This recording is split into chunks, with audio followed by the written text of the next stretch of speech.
Tandaan nyo mga boss, dapat sa apoy nyo iihawin. Yung ganitong quality kasi mga boss, ang kailangan natin sa dinakdakan. Sasalin lang natin sa isang lalagyan. Lagyan natin ng atay. Kailangan nyo ang utak ng baboy para makagawa kayo ng isang tunay at masarap na dinakdakan mga bossing. Pero alam nyo ba, hindi lang mayonnaise ang pwedeng pamalit kung wala kang utak. At para sa akin, mas kuha nito ang lasa at linamnam ng isang tunay na utak.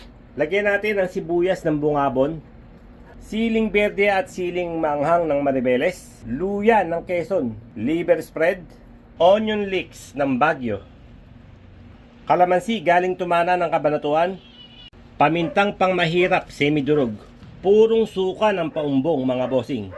At eto na mga bossing, yung sinasabi ko na mas okay pamalit kaysa sa mayonnaise. All-purpose cream mga boss. Mas kuha nito para sa akin yung linamnam at lasa ng tunay na utak. Konting asawa mo mga boss. Konting asin ng Pangasinan. Siyempre mga boss, lalamutakin na natin yan. At all goods na naman mga boss. Ito na ang version ko ng isang tunay at masarap na dinakdakan.